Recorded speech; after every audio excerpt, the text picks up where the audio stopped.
السلام عليكم ورحمة الله وبركاته. مرحبا بكم معايا في قناة كيتشيز في وصفة جديدة وفيديو جديد. كنتمنى تكونوا بخير وعلى خير بصحة جيدة. اليوم غادي نتقاسم معكم مسمنات في الفران معمرين بالخضرة، كيجيو هشاش من الداخل ومقرمشين من برا، وكيجيو مورقين وكيجيو لذاذ، بالاضافة ديال واحد المكون اللي غادي نضيف ليهم مع كيكة ملفوفة او سويس رول بالكاكاو اللي كتجي لذيذة وكتجي خفيفة وغتكون ناجحة ان شاء الله معكم من اول تجربة، بواحد الكريمه اللي كتجي رائعه في المذاق. نتوما غتشوفوا معايا كيفاش غنحضرها، ونخليكم مع المقادير وطريقه التحضير.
غناخد الطحين والكاكاو وغنزيد عليهم الخميره الكيماويه وغادي نغربلهم فوق الخليط،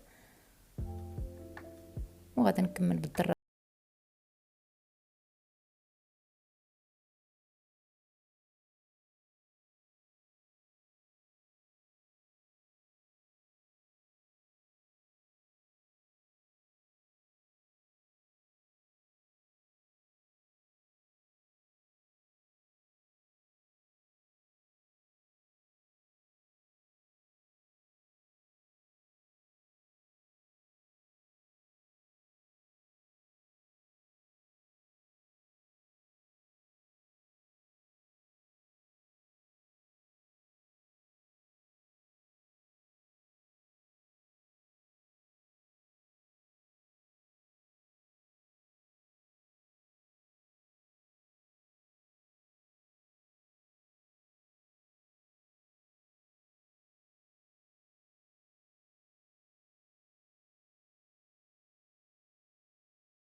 كله بالمعلقه صغيره، معلقه صغيره ديال البصل الجاف، نص معلقه صغيره ديال الهريسه، ممكن تستغني عليها اللي ما بغاش الحار، وكنخلط مزيان.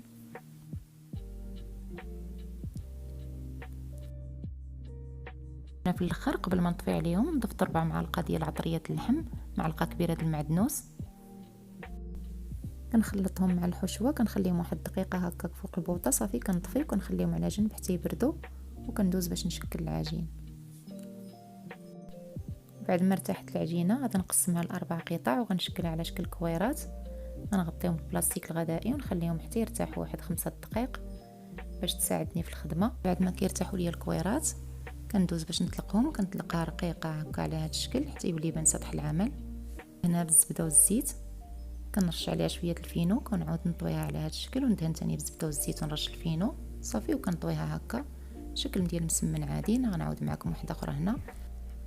غادا نستمر بنفس الطريقه تنكمل كاع الكويرات اللي عندي، غنغطيهم بالبلاستيك الغذائي ونخليهم يرتاحوا.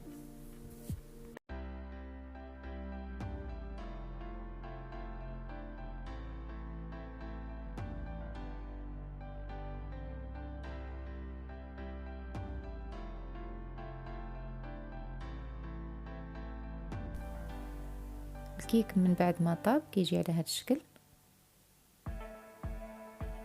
كناخذو هو باقي سخون، كنجيب واحد الطاوه اخرى فوقاش غنقلبو، كنوضع عليه البابي كويسون بحال هذا الشكل او ورق الزبده وكنقلبو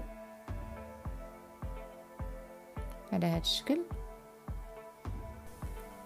وغادا نقلبها على الوجه الاخر حيت هو اللي خصو يكون من الفوق، هو اللي غادا ندير فيه الكريمه. وغادا نلفها على هذا الشكل وهي باقا سخونه، غنلفها بسرعه باش ما تكسرش. البابي كويسون على هذا الشكل كيف ما كتشوفوا، وغنخليها على جنب حتى تبرد. غنديرها في الثلاجه، ولا بغيتي تخليها غير في المطبخ راه ممكن تخليها في المطبخ. انا هنايا بين ما وجدت المسمن عمرته، غادا تكون الكيكه بردات. بعد ما ارتاح ليا المسمن غادا ندوز باش نشكلو نعمرو. غنطلقوه هكا على شكل مربع فوق سطح العمل. غنحاول نرقو شويه، ما نرقوش ثاني بزاف وانما غير شويه باش ما يجينيش رقيق ثاني بزاف. وغادا نقطعوها هكايا على 4.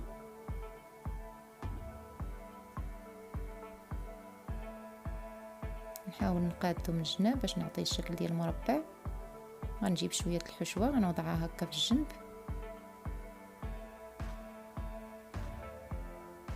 وغادا نقطع هكا بالقطاعه من الوسط، ما غاداش نوصل حتى الجناب. نقاد الحشوه باش تجيني في الوسط صافي، وكنطوي على هذه الطريقه. هذا المسمن راه كيجي هشيش وكيجي مرق من الداخل ومقرمش من برا في نفس الوقت. الحشوه ديال الخضر راه كتجي رائعه بالاضافه ديال الشحمه في بلاصه الزيت. هاد المسمنات غادي ينفعوكم بزاف في رمضان، وبالاخص هاد المقادير راهم كيعطيو واحد الكميه معقوله. غنستمر بنفس الطريقه حتى نكمل الكميه اللي عندي ديال المسمن.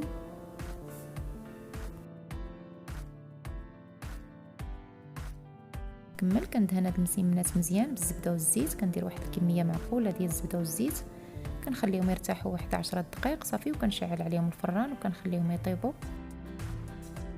وغندوز باش نحضر الكريمه اللي غنستعمل في الكيك. عندي 80 غرام ديال الزبده حيوانيه، 60 غرام ديال الشوكولا غيش، 4 كاس ديال الحليب، 2 معالق ديال نيسلي. غندير الحليب والشوكولاط يذوبوا في ميكرووند. من بعد ما ذاب الشوكولاط مع الحليب غناخذ الزبده، غادا نضربها بالضراب الكهربائي حتى تولي على شكل بوماد، وغنبدا نزيد عليها في الشوكولاط والحليب شويه بشويه. غتبان لكم الكريمه بحال الا ساحت، ما تخافوش، من حدنا كنضربوا الكريمه كتبرد وهي كتطلع. غادا نستمر في التضراب على هذا الشكل حتى نكمل الكميه ديال الشوكولاط والحليب.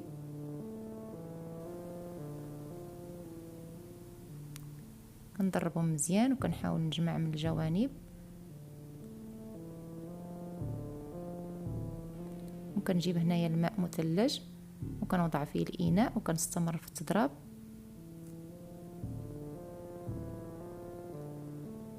حتى كتطلع ليا الكريمه وكتولي على هذا الشكل.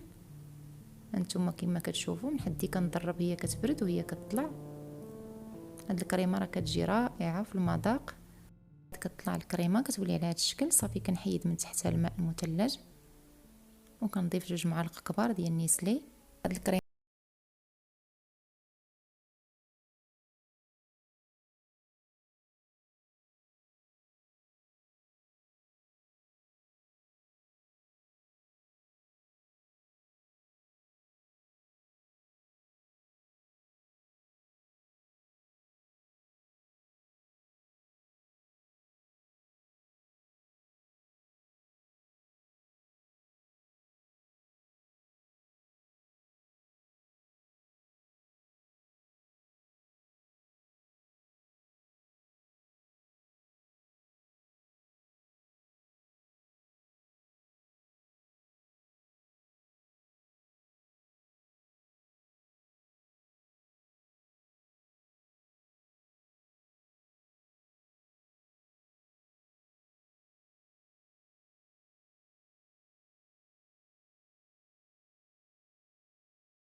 من بعد ما كيطيب المسمن وكنخرجو من الفران مباشره كنضيف ليه الفرماج من الفوق وكنزينو بالبافو